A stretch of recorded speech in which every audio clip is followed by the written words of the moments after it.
Librarian Sister Claire Pelletier, who was the librarian, these chronicles were kept at the Bayview Convent. It was a big help to me in my research into those archives, which at the time were housed at the Bayview Convent. She found all kinds of material that I couldn't have found by myself. St. Andrew's home was a brand new 3-story building, which was dedicated on March 3rd, 1940, in a ceremony officiated by the Auxiliary Bishop of Portland. On Easter Sunday, March 24th, 1940, the first patient entered the home. By April 2nd, the home had 5 patients. That year, they served 19 girls. 19 girls were in residence at St. Andrew's home. Unlike most homes for unwed mothers, St. Andrew's also served as a maternity hospital with labor and delivery rooms, and it also had its own nursery. The home was located in a very tranquil spot on the banks of the Saco River on property that had been a farm. In fact, it continued to be a private farm at St. Andrew's home under the supervision of Sister s.c.i.m. In the archives, one can find a photo of her. I saw a photo of her on a tractor, and I'll never be able to find that photo again. I wrote to the sisters, and Sister Terry couldn't find that photo, but she sent me photos of Sister s.c.i.m. picking strawberries on St. Andrew's home property in her religious habit. Kind of strange. They had a very large garden and with horses and cows. The girls worked in the garden and helped the sisters can vegetables for the winter. When Sister s.c.i.m. died in 1962, farming operations were discontinued. The original farm and homestead had been purchased by the pastor of Biddeford St.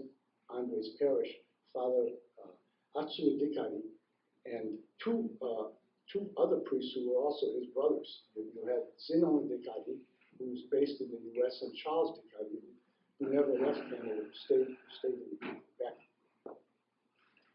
Prior to 1940, according to sundry accounts of the home that I found in the archives, young pregnant unmarried girls went to La Crèche in Quebec City, also run by the Good Shepherd Sisters. For those of you who aren't francophones, La Crèche means cradle in English, and it's a good name for a home for unwed mothers.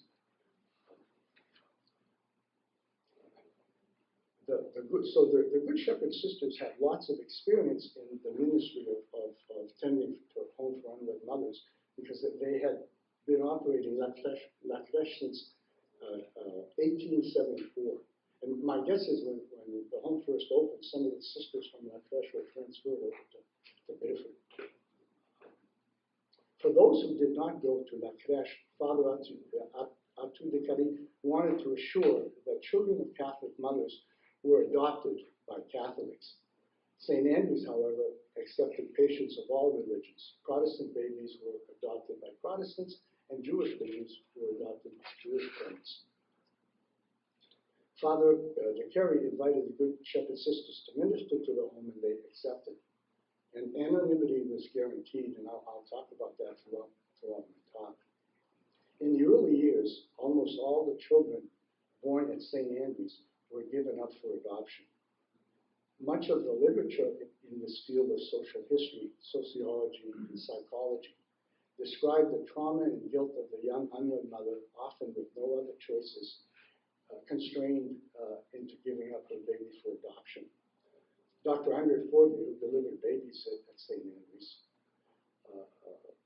recounted how he remembered the nuns staying up over half the night counseling young mothers before their trip to Alfred, Maine, the seat of York County, where the courthouse was, where they signed the surrender papers.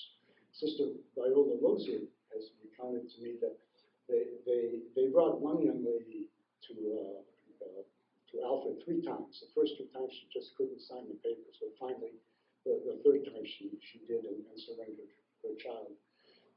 These were the days before open adoption, and surrender was irrevocable. Dr. Fortier, who befriended many of his patients at St. Andrew's, sometimes received letters from former patients asking him to find their children, but he couldn't because he didn't know who the adopted parents were. He didn't know he didn't know the names of the patients. The home and the hospital were separate from the person at St. Andrews who facilitated adoptions.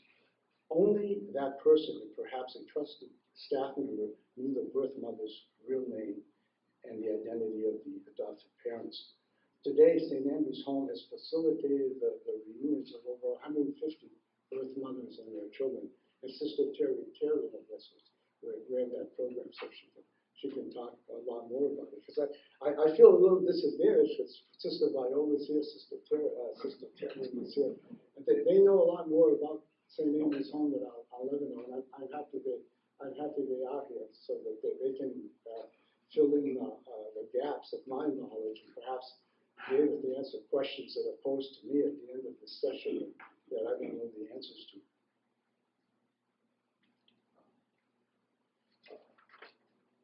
Surprisingly, though, when we read the secondary sources on this, not all the girls who had babies at homes for unwed mothers surrendered their children unwillingly. The system was supposed to work something like this. The young lady was supposed to go to a home for unwed mothers, have a child, give it up for adoption, go back home as if nothing had happened, start a new life. And some women were able to do this. I put on the table an article from the Maine Sun Telegram, April 30, 1967, and the correspondent interviewed 7 women, and 4 of them planned to do just that. But they were in their 20s, and they told everyone, and not their parents. Their parents didn't know they were coming here. They told their co-workers that they had a new job in Maine. They had the baby. They gave it up for adoption. But they went out in the Midwest and started a new life. But that didn't happen for everyone. In the early years, almost all children.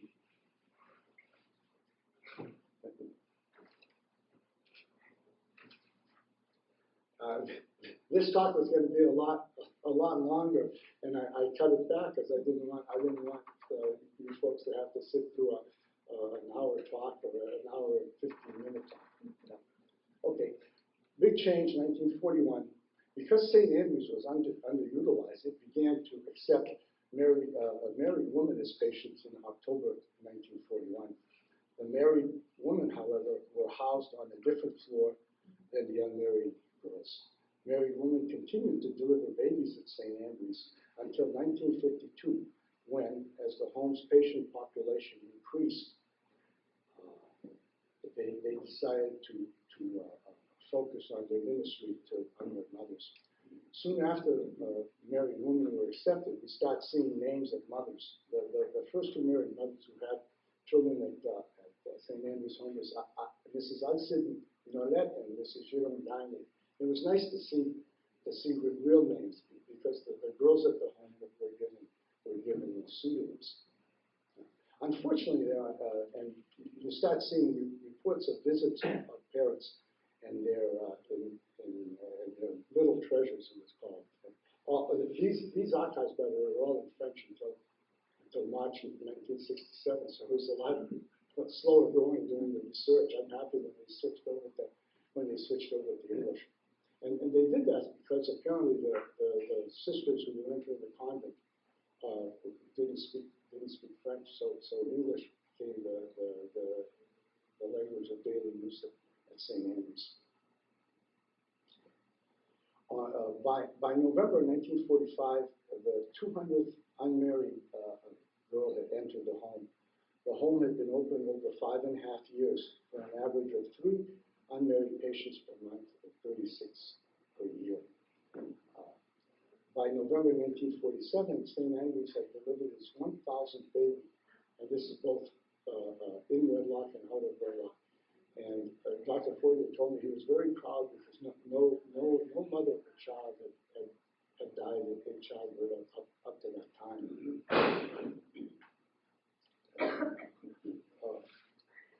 In December 26, 1946, a young girl enters the home at 1 a.m. or a day, an hour after the midnight mass hadn't even finished in most places. She was given the pseudonym Mary. One can easily surmise the details of this strange arrival time.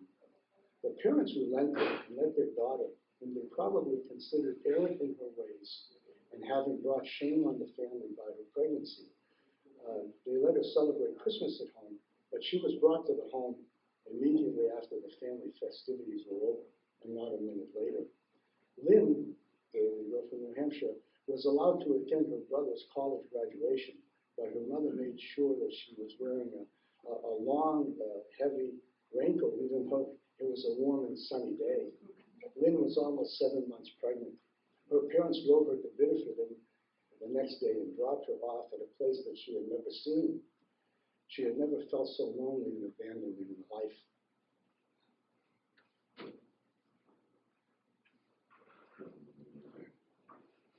Because of the difficulty that the home had in placing babies for adoption, the director of the home, Sister Elizabeth Sear, was in contact with representatives of the Maine Division of Child Welfare with Catholic Charities in Boston in an effort to find adopted parents. I mean, today there's always a shortage of babies to be adopted and a lot of parents willing to adopt. In those days, there were more babies than they could find adopted parents for. By January 1948, the home's wider geographic area outreach efforts appears to have been working, as it is noted that happy adopted parents, and adopted parents were always referred to as very happy, joyous, smiling. That happy adoptive parents of one young infant were returning home by plane. The following decade, the 1950s, saw a more concerted effort by the pastors of Catholic parishes to find good homes for St. Andrew's babies. There's a March 1950 entry mentions that 6 couples had been recommended by the pastors of various Catholic churches to be adopted parents. Those of you who are from the Lord Jerome Plan adopted a child from St. Andrew's home. I asked him, how did you qualify? He says, well, the pastor knew me, so he talked to the sister, and the next thing I knew, I was on top of the list. And I spoke to him. His adopted child's been very successful in life.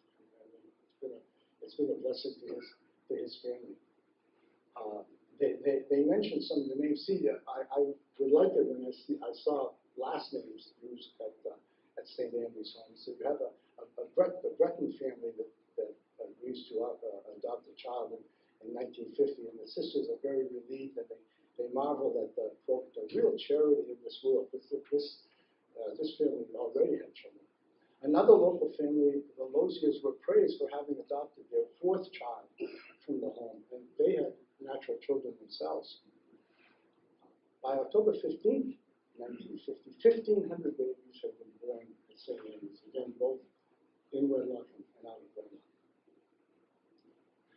By 1950, the number of girls entering the home continued to increase. It's written in the archives, "Deux bébés arrivent au bercail," which roughly translated means that 2 young lambs enter the fold. That's how they were referred to. And the home was preparing to accommodate only unwed mothers. The last married patient left on February 5th, 1952.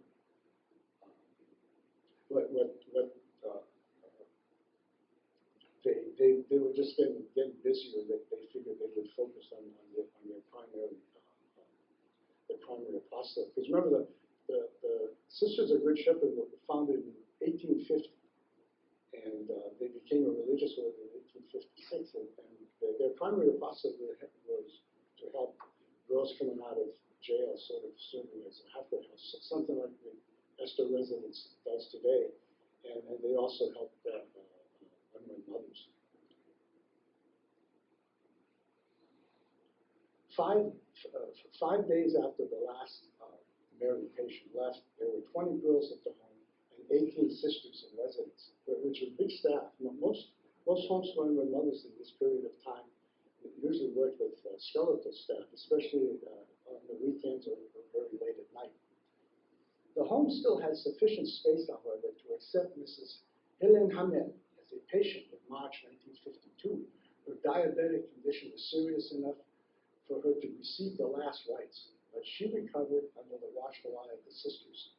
And Sister wrote in the archives, what a charming woman, so polite, so pious, dignified, wrote a sister of Mrs. Hamed in the archives in March 1952. Does anyone remember who Mrs. Hamed was? Yeah. Okay. She, well, we'll get to her in 1960, and you'll understand why I've mentioned her.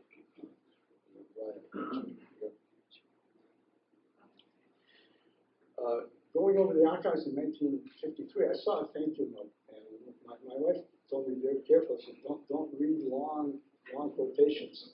But this one's not too long, and I think it's a very good one. This is written to Mother Superior. This would have been Sister Elizabeth Sear. They're having a hard time to hear in the back. I'm sorry, I can't hear. They're having a hard time to hear in the back. Can you hear better if I talk? I'm sorry. I'll make sure you hear. Excuse me.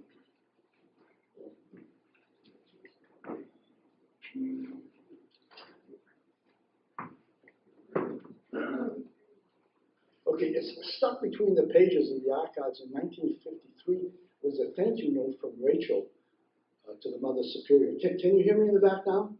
Good. Yeah, real close. Quote, this is a quotation from the letter. I want to thank you very much for being so very wonderful to me while I was there. Even though I am not Catholic, my religion is much stronger because of the lectures and opportunities that I was given while there. I lost a great deal by the mistake I made of having to come here. But in so many other ways, I have gained and know that now I will have a much happier and more thoughtful life. Thank you so very much for all you people have done for me. I hope if I ever can be of help, you will let me know. I enjoyed playing bridge with you very much. I miss it already because no one at home plays. When I come to visit sometime, perhaps we can have a game. Now, I've got another letter. This one I really like because of the way some parents reacted when they found out their young daughter was pregnant. This is a letter written in 1967. It's from a father to his daughter who he had just brought to St. Andrew's home the day before. I hope you had a pleasant first night for your vacation. On the way up, you were very quiet. I understand why you were worried. You entertained thoughts that the place would be dirty, dingy, remote. You wondered what kind of people you would be with. And the nuns, I know you wondered about them. I am willing to bet that you will feel much better now that you have met the people. No doubt you noticed, as I did, that you were welcomed with open arms. No one stuck their noses up at you. You will find that they won't either. The girls can't afford to either, as they are paddling the same canoe. The sisters you will find very understanding, compassionate, and full of affection. You will find that they are interested in you and will help you to no end. I can just picture you beaming and all enthused with your quarters, clean, neat, fresh. So you see, my dear, you have no reason to be bashful and afraid. No one is perfect. We all have our faults, and we all make mistakes. Walk straight, head high, never down. You have fallen off your horse before. You will always get up again and master the beast. Do the same now, and you'll be a better woman. Live and learn, as the saying goes. And then he has a P.S. and he says, when we got home, Linda, the young lady's 4-year-old daughter, said, when Judy comes home, we'll still have to call her Judy over that funny name that they gave her. As you can see, Linda was all ears on Sunday. Loved Dad. And the reason I mentioned this is because I've read a lot of secondary sources, and some parents were really cruel to their daughters when they found out the daughter was pregnant. In Biddeford, for instance, one father came to Biddeford and dropped his daughter off at City Hall in Thatcher